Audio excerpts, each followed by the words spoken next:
예를 들어서 본인이 생각하기에 방송 문화의 공정성을 위해서 네. 내가 이런 모임을 하나 만들고 싶어. 네. 한 달에 10,000원씩 가지고 모여. 이렇게 말을 했을 때 네. 최 장군이 네트워킹 하자고 했을 때 네트워킹 해오는 사람이 있을 거 아니에요. 예. 그게 최 장군의 자본인 거예요. 아, 그 얼마나 모을 수 그렇지. 있느냐. 사람들 얼마나 모을 수 있느냐. 다단계예요? 이보다 재미있는 철학은 없다. 우리 삶에 울림을 주는 이야기들 깔깔깔 웃으면서 유쾌하게 들어봅니다. 철 들지 않은 어른들의 인생 학교 박구용. 구용. 아, 예. 뭐라고 네. 뭐라고 또 얘기하셨는데 뭐라고 하신 거예요, 교수님? 네. 아니 근데 지난번에 그 최 장군이 준 책 네. 있잖아. 읽어보라고 준 책. 네.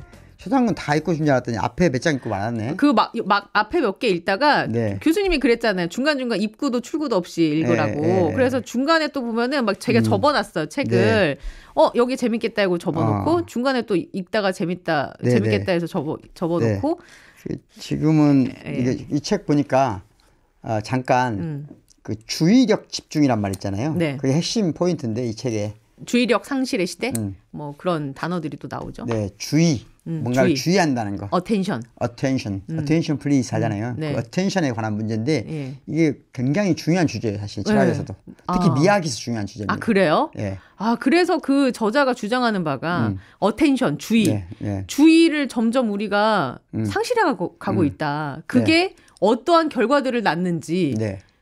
민주주의에서도 중요하고 개인에게 있어서도 중요하고 네. 그 영역별로 소개하고 있는 책이에요. 이미 제가 이 관련된 분야에 대한 저의 철학과 사상이 다 있어요. 아, 그래요? 예. 아니, 읽어보시면 쭉 읽어보니까 무슨 말 하고 싶어 하는 거 알겠어요. 알겠어요? 예. 더 이상 안 읽어봐도 된다는 아니, 거예요? 좀 보긴 볼게. 예, 예. 참고해볼게. 내려가시다가 한번 보세요. 네, 예, 네. 보고 좀 써서 메모 네. 좀 해오시고요. 예. 저 대신 joint attention이라고 알아요? joint attention. 조인트 어텐션? 예. 그건 뭐죠? 그러니까 잠깐 들어봐요 지금. 귀뚜라미 소리 들려요? 고양이 소리가 들리는데요? 고양이 소리 들려요? 네. 귀뚜라미 소리 들려고 해보니까 고양이 소리가 들려요? 네. 예. 이렇게 뭐가 소리가 들려요? 할 때 들어보고 싶어요? 안 들어보고 싶어요? 사람들이 들으려고 해요? 안 해요? 자기도 모르게 귀가 움직여 안 움직여? 움직이죠. 움직이는 걸 joint attention이라고 해요. 아, 그렇구나. 이게 없는 게 현대사의 가장 큰 문제라는 거예요. 나랑 뭔 상관인데. 그렇지. 현대인들한테 그게 사라지고 있다. 그렇구나. 예, 그 원인이 뭔가? 왜 그런가? 그런 얘기도 있을 거야, 아마. 그전에는 원래 그게 긍정적으로 했던 적이 있었어요. 그 주의력 분산, 산만. 이것이 시각작용의 새로운 변화다. 네. 발터 베냐민이라는 또 예. 유명한 미학자가 있잖아요. 그러니까 이건 미학의 가장 핵심적인 중 하나가 네. 감각론이거든요. 어떻게 예. 감각하는 인간이. 그 감각이 어텐션과 어떻게 연관되는가. 분리되는 게 좋은가 집중하는 게 좋은가. 예. 근데 적임자를 찾았다. 아유, 그런 교수님. 시대에 예. 박사 할 때 그 몇 년 만에 5년 만에 따셨어요? 네, 5년 좀 못해서 땄죠. 5년 뭐. 예. 이래저래 5년 다 합치면 5년. 그 박사 공부할 때 안 힘들었어요? 네, 힘들진 않았어요. 하루에 몇 시간씩 공부하셨어요? 저는 평균적으로 가장 건강한 게 집중할 수 있는 시간 있잖아요. 내가 그러니까 연구에 집중할 수 있는 시간은 6시간이라고 생각해요. 하루에 6시간. 6시간. 예를 들면 연구한 걸 정리하고 이런 것은 그렇게 힘들지 않거든요. 그러니까 정말 집중해서 내가 지금 가고자 하는 방향에 맞는 텍스트들을 읽고 네. 그것들을 섬세하게 분석해내고 조합해내고 네. 창조해내는 과정은 평균적으로 하루에 6시간씩 하는데요. 그 6시간을 빠지지 않고 하는 게 중요해요. 매일매일. 매일매일 빠지지 왜냐하면 않고. 오늘 하루 빠지면 내일 3시간을 버려요. 그 단계에 다시 진입하려면. 맞아. 예, 왜냐하면 공부란 건 가장 에너지가 많이 드는 공부거든요. 특히 학문 연구는. 그러니까 특히 뇌를 사용하는 연구는 뇌를 직접적으로 사용하는 연구 있잖아요. 예를 들면 실험실은 뇌를 사용하는 연구가 아니잖아요. 이미 실험실을 장착할 때 실험 컨셉을 잡을 때 뇌를 쓰는 거지. 그러니까 실험실 과정에서는 뇌를 안 쓰잖아요. 대부분 그러니까 교수들이 학생들한테 맡기잖아요. 우리는 그게 불가능하잖아요. 네. 그러니까 저희들은 그 진입하는 게 굉장히 어려워요. 오늘 6시간 공부 안 한 건 안 할 수 있잖아요. 네. 그 내일 누적돼요. 6시간 할 때 앞에 3시간을 그 진입하는 데 쓰기 때문에 힘들죠. 그렇구나. 너무 그래서 최장무대 연구에 열심히 하십시오. 정말? 네. 아, 그래서 진짜 예. 아무튼 교수님의 그 가신 길이 새삼 뭐랄까 대단해 보인다. 즐거운 길이었습니다. 즐거운 길이었습니다. 독일 생활은 장점이 하나 있어요. 어떤 거요?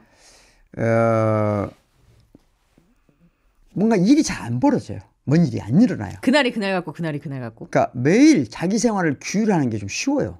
그러니까 예를 들면 우리나라에 있을 때는 친구한테 느닷없이 전화 오잖아요. 그치. 나와. 그럼 안 갈 수 있습니까? 그게 큰 힘이 되기도 하죠. 그런데 독일 생활 할 때는 보면 아무 일도 일어나잖아요. 그러니까 그냥 매일 똑같은 시간에 산책하고 매일 똑같은 시간에 도서관에 가고 매일 똑같은 시간에 점심 먹고 매일 똑같은 시간에 컴퓨터 보고. 그래서 칸트 같은 사람이 나온 거예요? 독일 사람 다 칸트예요. 칸트가 이상한 게 아니에요. 독일 사람들 삶의 조건이 그래요. 특성이. 칸트가 유별난 게 아니구나. 유별난 게 아니에요. 유별난 게 아니라 독일 사람들은 아주 일반적이에요. 그게. 그런 삶의 구조예요. 그러니까 독일 사람들의 제가 살던 예를 들면 같이 살던 집에 독일 할머니는 10년 동안 어디를 여행 갈 것인가 다 정해져 있다니까요. 그걸 미리 다 계획해 놓는 거예요? 다? 그럼요. 그분들은 예를 들면 여행 동아리를 만들어요. 보통 사람, 보통 할머니 하더라도 시민들이면 여행 동아리가 있어요. 그럼 여행 동아리를 통해서 몇 월 달에 어디를 간다가 다 정해져 있어요. 그러니까 그걸 차분히 계획하죠. 그리고 예를 들면 우리 내가 사는 시, 동네 이런데 그 공적으로 열려야 될 행사들이 다 정해져 있어요. 그러니까 예를 들면 몇 월에 뭐가 열리고 뭐 월에 이분이 시립미술관 같은데 예를 들면 아보네망을 한다는 게 시립미술관 정규 회원이에요. 그러면 언제 프리미어 연극이 열리고 언제 전시를 하고 이게 다 와요 여기서. 그럼 삶의 의외성이라는 게 거의 없겠네요. 아주 없죠. 아주 없기 때문에 그러면 삶의 의외성이 사람이 없을 것 같잖아요. 그렇지 않아요. 예를 들면 이런 거죠. 정원을 갖고요. 정원에서 그 풀, 잡초 그런 거 하나하나에 예민해지는 거예요. 동물 여우가 그렇죠. 갑자기 들어와. 그런 거 예민해져요. 그러니까 그런 거 하나하나에 즐거움을 느낄 줄 알고 그렇구나. 그런 삶의 방식인 거죠. 우리는 좀 안 어울리죠. 독일 사람들의 그런 삶의 패턴이 교수님이랑 맞았어요? 아니 맞고 안 맞고 없죠 그때는. 그때는 그냥 그게 그렇게 한 거죠. 그래서 이제 그게 학자로서 연구실에 앉아 사는 데는 딱 적합하잖아요. 그런 성향이 있는 거죠. 그렇구나. 그런데 평상시 기질은 그렇지는 않죠. 저는 프랑스 사람 같은 사람이죠. 잘 노는 남자니까. 언제 어디서 무너질지 모르는. 공실이님 대학생인데요. 저희 학교 교수님이 말씀하시는 것만 같은 졸리지만 재밌어요. 라고 주셨어요. 띵동님 박구용 검색해서 강의 다 찾아 듣고 있는데요. 우리 딸 대학 가서 꼭 교수님 과목을 교양 수업으로 들으라고 했답니다. 가능하겠죠? 네, 라고. 가능합니다. 네. 지금은 인터넷이 되기 때문에 우리 학교 학생이 아니어도 들을 수 있습니다. 교수님 강의를요? 네, 그렇습니다. 어떻게 들을 수 있습니까? 자세히는 잘 모릅니다.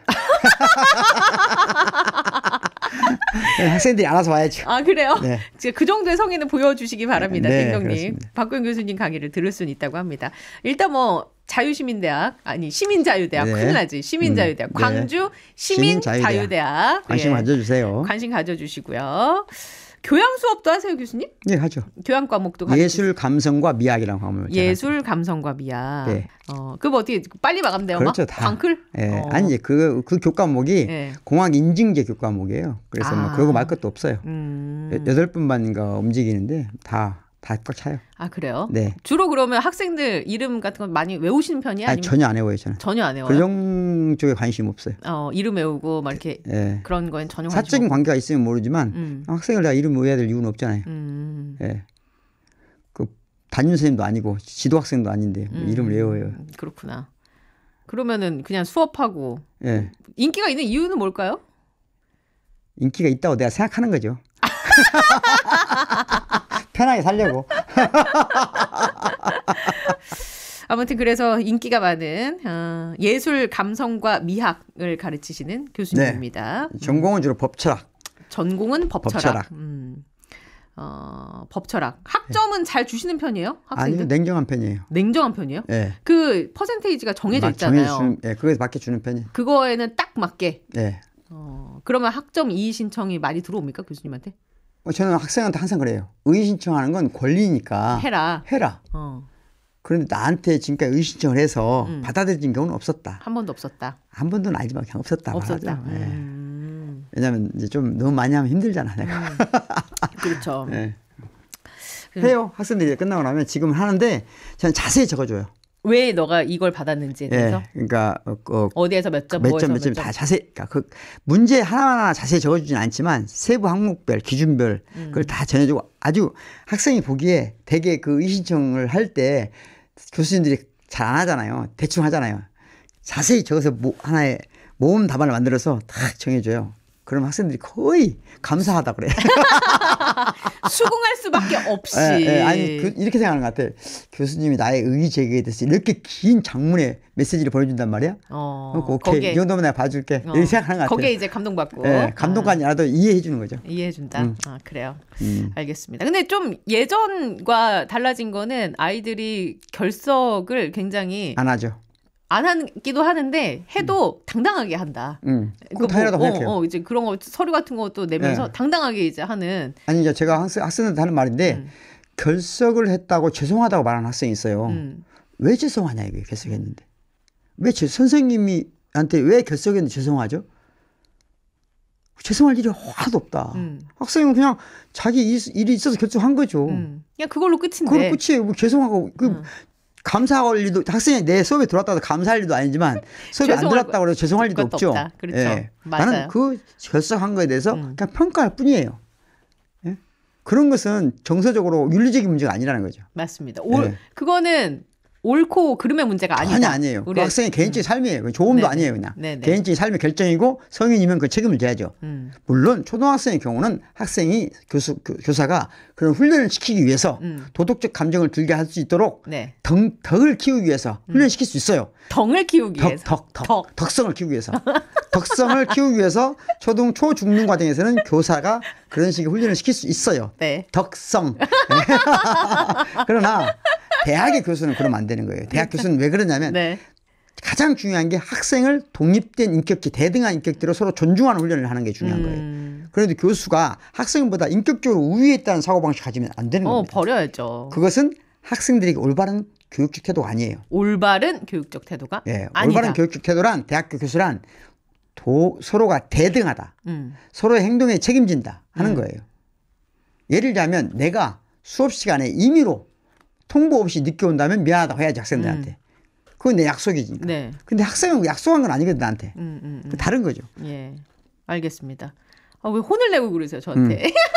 그런데 이런 경우는 있어요.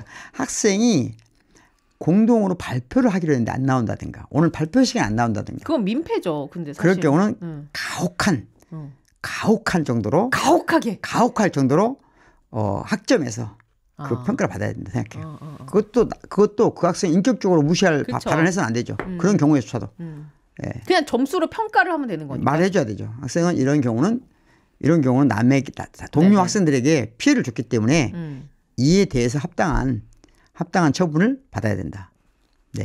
5149번님이 철학과 나오면 취업할 수 있는 분야는 많이 있어요? 라고 질문을 주셨거든요. 이 질문에 더 정확히 말씀드리면요. 특수목적 대학을 제외한 예를 들자면 의대, 치대 또는 로스쿨 또는 뭐 이런 것 또는 일부 공학 관련 학과를 제외하면 대부분의 학문은 지금은 그 전공으로 취업하는 시대가 끝났어요. 그 전공으로 취업하던 시대가 끝났다. 네, 첫 번째. 그러니까 예를 들어서 정치 외교학과 나왔다고 해서 정치 관련 분야에 종사하지 않습니다. 예를 들면 미디어 관련 학과에 나왔다고 해서 다 미디어 전공 가는 게 아니에요. 그러니까 지금은 전 대학에서 전공이 직업생활, 미래의 삶을 결정하는 유일한 근거가 아니다. 첫 번째. 두 번째는 뭐냐면 지금의 대학생들은 대부분 전공 플러스 복수공을 합니다. 하나의 전공만 갖고 있지 않는다. 저 같은 경우 세개 전공이 세 개예요. 예? 그렇기 때문에 철학과를 나오면 뭐 하냐는 질문은 지금은 조금 부적절해요. 모든 걸 할 수 있다. 모든 걸 할 수 있다. 예, 철학과 다니면서 모든 걸 할 수 있다. 근데 그 얘기는 들었어요. 교수님 어디 다른 강의에선가? 모든 걸 할 수 있지만 들어가서 오래 버티기는 힘들다. 그렇죠. 그 얘기는 이제 또 다른 얘기긴 하니까. 다른 얘기죠. 네. 알겠습니다. 자, 그러면 이제 저희가 지난주까지 폭력 얘기를 끝냈고 이번 주부터는 좀 새로운 얘기를 들어가 볼까 하는데 그렇죠. 좀 고민을 해봤어. 어떤 얘기를 나눌까 고민을 하다가 한 가지를 픽했습니다. 뭡니까? 예술 이야기를 좀 예술 좋죠. 해보자. 이제까지 좀 고통스러운 얘기 했으니까 이제부터 아름다운 얘기를 해보자. 하단 얘기 했으니까 이제 조금 부들부들한 얘기를 해볼까 하고 예술 이야기. 예술을 이야기하기 전에 왜 이걸 얘기해야 되는가? 왜 예술인가? 예, 그런 걸 한번 잠깐 점검할 필요가 있는 것 같아요. 네. 오늘 처음이니까 앞으로 당분간 예술 얘기를 해보자. 네, 너무 좋아요. 예술과 미학과 철학에 대해서 얘기해보자. 수업 듣는 것 같네. 또. 네. 예, 이분이 예술 감성과 미학이라는 네. 교양 과목을 가르치고 계신데 네. 그 수업의 연장선상이 아닌가. 네. 일단 우리가 어떤 것이 잘 사는 것인가? 우리는 잘 살고 싶잖아요. 네. 그럼 어떤 삶이 잘 사는 것인가? 이게 뭐 철학적으로 깊이 있게 논의할 수 있지만 그냥 상식적인 차원에서 대개 사람들은 어떤 잘 사는 사람, 못 사는 사람 있어요. 그럼 잘 사는 사람에 포함되고 싶겠어? 못 사는 사람에 포함되고 싶겠어? 잘 사는 다 잘 사는 사람에 포함되고 싶잖아요. 싶겠죠. 그래서 예를 들자면 그런 걸 구별하는 다양한 지표들이 있단 말이에요. 그걸 보려면 OECD 통계를 보면 된다. 네. 우리나라 통계청에 들어가도 물론 있어요. 근데 우리나라 통계청에서는 약간 이 분야 관련된 도움은 잘 안 돼요.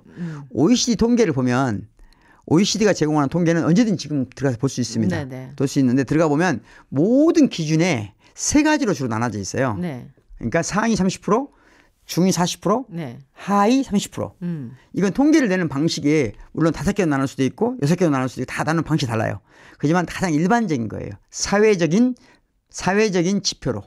사회적인 지표를 가지고 세 분위로 나눌 때. 네. 그러니까 상위 30%, 중위 40%, 그다음에 하위 30%. 그러면 여러분이 가장 쉽게는 경제적인 내 능력이 높고 싶잖아요. 네. 그러면 경제적인 능력으로 상위 30%, 중위 40%, 하위 30% 어디에 포함되고 싶어요? 다들 상위 30%에 속하고 싶겠죠? 네. 사람들한테 물어보면 다 꼭 그렇게 말 안 해요. 실제로 물어보면. 그래요? 그건 이제 어렸을 때는 그렇게 생각하죠. 근데 희망을 자기가 어떻게 갈 수 있다는 희망을 알면 내가 어떻게 갈 수 있겠다는 어느 정도 정해지면 대체 중위 40%를 좋아해요. 실질적인 이제 마인드가 네. 내가 현실적으로 봤을 때 그래 중위 40%면 되지 뭐 네. 이렇게. 그런데 이 분야에서 약간 이렇게 생각해 보시잖아요. 경제적 자유라는 표현을 학생들이 많이 쓰거든요. 젊은 친구들이 요즘에. 경제적 자유를 꿈꿉니다. 네. 그러니까 경제적 자유를 꿈꾸려면 여기 상위 30%, 중위 40% 어디가 경제적 자유를 꿈꾸는 건가요? 경제적 자유. 네. 근데 이건 다다익선 아닌가요? 경제적 자유? 네. 그러니까 자본주의 사회에서? 경제적 자유를 만약에 지금 이 방송을 듣는 20대, 30대가 이런 생각을 하거든요. 한 10억 정도 있으면 나한테 경제적 자유가 있지 않을까? 물론 이 경제적 자유란 말은 정확하게 잘못된 표현이에요. 네. 경제적 자유란 말은 이코노믹 프리덤이잖아요. 네. 영어로 말하면 이코노믹 프리덤 또는 이코노믹 리버티인데 이건 기본권으로서 보장된 권리예요. 기본권으로서 보장된 권리 차원이에요. 이것은 권리. 그러니까 예를 들자면 우리가 뭘 할 수 있죠? 자유롭게 계약할 수 있죠. 네. 계약을 통해서 이루어지는 많은 재화를 사적으로 소유할 수 있죠. 네네. 그다음에 자유시장제도가 있죠. 자유무역제도가 있죠. 이런 것이 경제권이에요. 이코노믹 프리덤이에요. 우리나라는 다 보장돼 있죠. 네. 그러면 일반적으로 요즘에 유행하는 경제적 자유란 말은 영어로 말하면 파이낸셜 프리덤이거든요. 네. 이건 재정적 자유예요. 네네. 재정적 자유고 파이낸셜 프리덤 재정적 자유가 보통 20대가 10억 정도 있으면 나 자유로울 것 같아 생각해요. 네네. 그래서 10억을 벌고 싶어 해. 네. 보통 많은 사람들이 그 네. 10억이 되면 그다음에 잘 늘어난다 생각해요. 그러면 직장도 때려치고 막 할 수 있다 생각해요. 뭐 세계 여행도 가고. 세계 여행 다니고. 네, 그렇죠. 그런데 문제는 10억으로 경제적 자유가 즉 재정적 자유가 주어질 수도 있지만 10억으로 안 될 수도 있고 5억으로 될 수도 있고 1억으로 될 수도 있다. 그건 뭐에 따라 다른 이야기죠. 뭐에 따라 다르냐. 네, 내가 하고 싶은 것. 그렇죠. 욕망과 관련되어 있는 거죠. 그렇죠. 그러니까 자기 욕망 전혀 모르면서. 그래서 그때 네. 욕망은 구체적이어야 한다. 그렇죠. 뭉뚱그려지거나 그냥 뜬구름 잡는 식이 네. 아니라 내가 뭘 하고 싶은지 예를 들어 여행을 가고 싶다. 네. 여행을 어디를 가고 싶은지 네. 차를 사고 싶다. 어떤 차를 사고 싶은지 네. 이런 걸 꼼꼼하게 구체화해봐라. 제가 더 쉬운 예를 들면 내가 만약에 코인이나 주식을 해서 10억을 모으면 세계 여행을 다녀야 되겠어. 그리고 직장도 그만두고 그래야 되겠어. 그렇게 하는 사람 있을 것 같아요? 없을 것 같아요? 있는 사람은 뉴스에는 나오죠. 인터뷰하고 뭐 네. 이러긴 하는데 그런 사람도 1년을 못 갑니다. 절대로. 1년에 못 간다. 못 가게 돼 있는 거예요. 그럴 수가 없어요. 그럴 수가 없다. 코인이나 주식으로 돈 버는 사람은 다시 코인이나 주식을 안 하고는 못 살아요. 그 즐거움을 다른 데 뺏길 수가 없어요. 예? 그렇구나. 그럴 수가 없는 거예요. 인간이랑 그렇게 되질 않아요. 그렇게 되려면 그분은 세계 여행에 대해서 끝없이 여행을 해왔어야 되고 이미 돈이 없는 상태에서 세계 여행을 하고 있어야 되고 네. 세계 여행을 하기 위한 구체적인 목표들이 있는 사람만 가능해요. 그렇지 않고 그냥 내가 10억을 벌면 세계 직장 때려치고 세계 여행할 거야? 그런 사람 중에 그런 사람 한 명도 없어요. 단언컨대. 없다. 그럴 수가 없는 거예요, 사람은. 그럴 수가 없다. 그렇게 단언하실 수가 있어요? 네, 단언해야 사람들한테 반감도 생기면서 진짜 그런가? 이런 생각 들죠. 제가 말했잖아요. 제가 오해받을 거 두려워하지 마라. 네? 오해받을 거 두려워하면 아무 말도 못해요. 네. 아 그래요? 그래서 경제적 단언하세요. 자유란 기본적으로 보장된 권리이다. 네, 그래요. 그러면 사회적인 지표로 어떤 삶이 잘 사는 것이냐 했을 때는 경제적으로 그러니까 경제적 또는 재정적으로 내가 잘 사는 삶에 포함된다 하려면 돈이 상위, 중위, 하위 중에 어디에 포함되는가도 중요하죠. 그런데 그만큼 자기 욕망치기도 중요하다. 1번. 네, 욕망을 구체화해야 네, 된다. 그러면 쉽게 말하면 이걸 내가 얼마나 자본을 가지고 있냐 문제잖아요. 그러니까 파이낸셜 캐피탈이에요, 이것은. 재정적 자본. 재정적 자본이죠. 네. 그러니까 재정적 자본을 첫 번째인데 이걸로 좋은 삶을 결정한다. 생각하는 요즘은 아무도 안 해요. 그러니까 우선은 내가 돈이 있다 그러면 첫째 이 돈을 가지고 뭘 할 것인지에 대한 욕망하고 비교해 봐야 된다는 거죠. 그리고 돈도 내가 지금 소유하고 있는 것하고 사용할 수 있는 것도 구분할 줄 알아야 된다는 거죠. 나이 드셨는데 돈은 많은데 그 사용 가능한 돈이 없다. 장판집 밑에다 넣어놓고만 네. 계시는 분들도 있고 막 네. 그렇잖아요. 그러시면 이제 그 돈의 노예가 되는 거지. 예. 돈으로부터 자유로워지는 게 아니잖아요. 그런 거 한번 생각해 보시라는 거고요. 네. 이 문제를 좀 더 이것도 중요하지만 더 네. 중요한 게 있어요. 네. 그러니까 피에르 부르디에라는 사람 있어요. 피에르 부르디에. 네. 프랑스의 사회학자인데 이분이 자본, 캐피탈이란 말을 이 돈만 관련해서 생각하지 말자. 자본은 훨씬 더 광범위하게 보자. 자원이라고 할 수도 있죠. 자원, 캐피탈을 자원이라고 번역할 수 있는데 자원 또는 자본 이것이 단순히 돈으로 환원되지 않는다. 돈으로 환원되지 않는 자원과 자본이 있다. 이게 두 가지로 나누는데 네. 하나가 사회적 자본, 두 번째가 문화적 자본이 있다. 사회적 자본과 문화적 자본. 네. 자, 그러면 우리 소장군이 이쪽에도 상류층인가 중류층인가 하위 30%에 포함되는가 아니면 중위 40%에 포함되는가 네. 우리가 스스로 해보자는 거예요. 생각해보자는 거죠. 네네. 그러면 두 가지 사회라는 것은 두 가지 영역이 있거든요. 공공성 영역이 있고 네. 친밀성 영역이 있다고 그랬잖아요. 예. 그러면 일단 내가 공공성의 영역에서 얼마나 많은 네트워크를 갖고 있나. 공공성의 영역에서 얼마나 많은 접속지점을 가지고 있나 보세요. 공공성의 영역에서 예. 일단 공공성의 영역 학교가 두 군데가 있습니다. 학교에서 연결된 망이 있잖아요. 예. 그 사람들하고 관계가 있잖아요.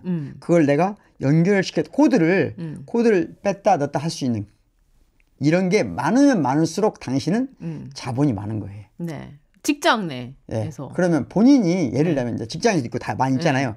약간 이렇게 생각을 해봐요. 내가 오늘 예를 들어서 본인이 생각하기에 방송 문화의 공정성을 위해서 네. 내가 이런 모임을 하나 만들고 싶어. 네. 한 달에 10,000원씩 가지고 모여. 이렇게 말을 했을 때 네. 최 장군이 네트워킹 하자고 했을 때 네트워킹 해오는 사람이 있을 거 아니에요. 예. 그게 최 장군의 자본인 거예요. 그러니까 얼마나 모을 수 그렇지. 있느냐. 사람들 얼마나 모을 수 있느냐. 다단계예요?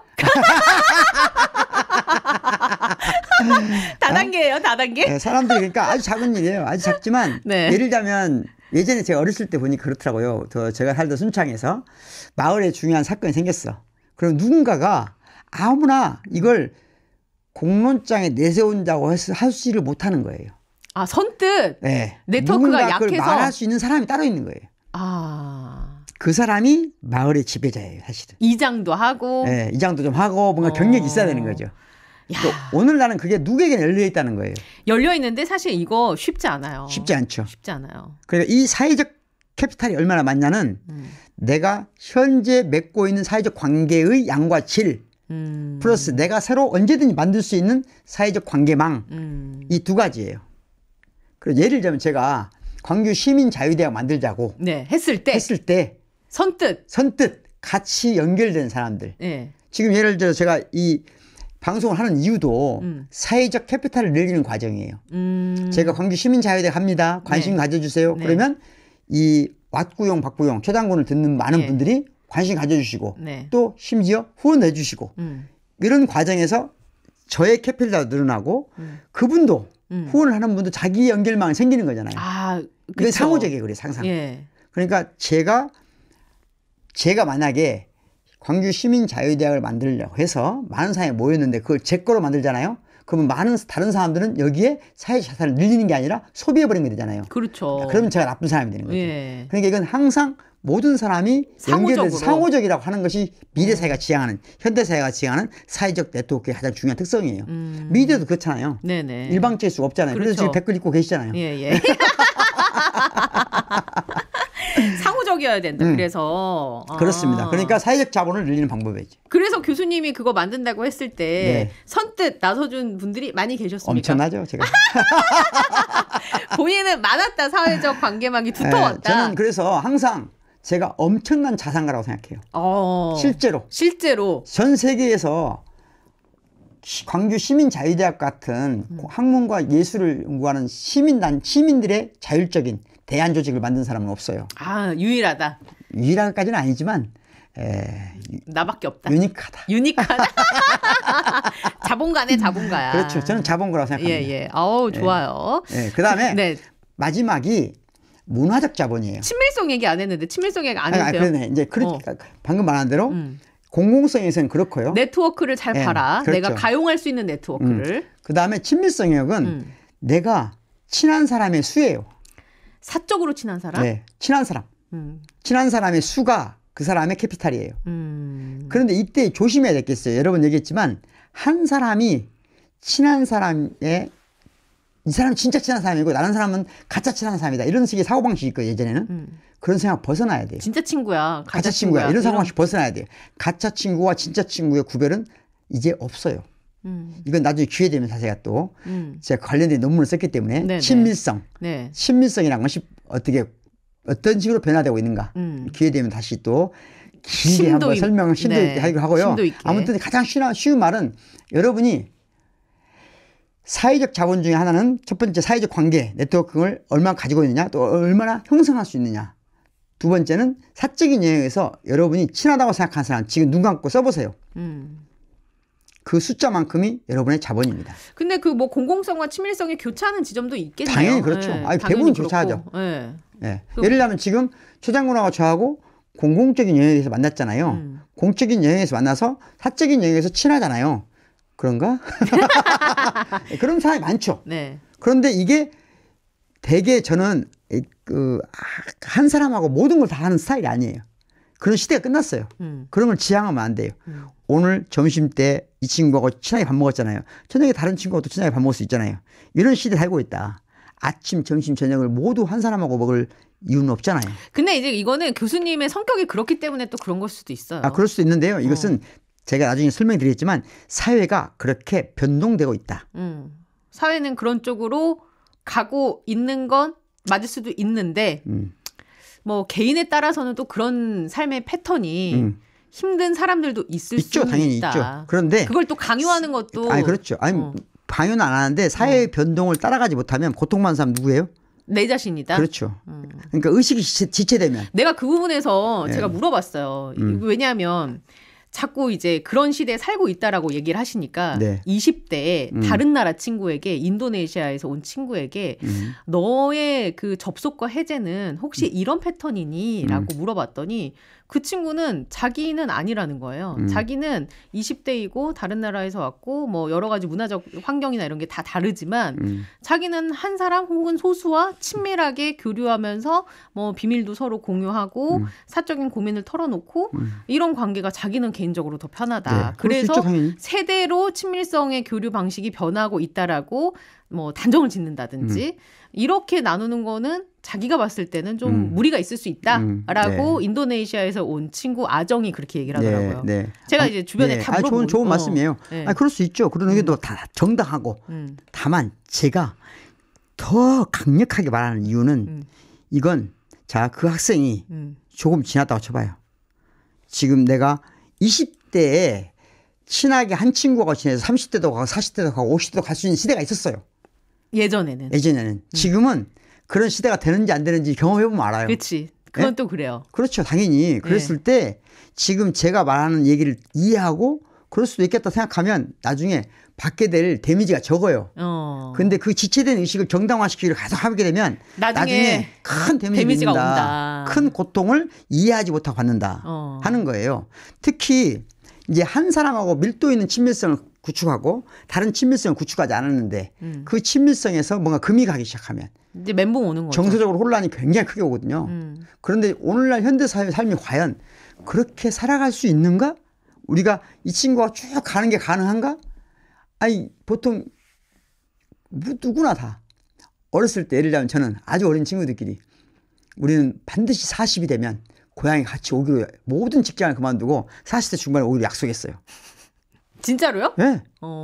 근데 지금 온 사람 하나도 없죠? 한 사람도 없죠. 지금은 연락도 안 하죠 서로. 아 정말 네. 그렇게 친하게 지냈는데도. 얼마나 친했냐면 거의 살다시피 했어요. 매일 밤. 같이. 그러면서 우리가 맹세를 했죠.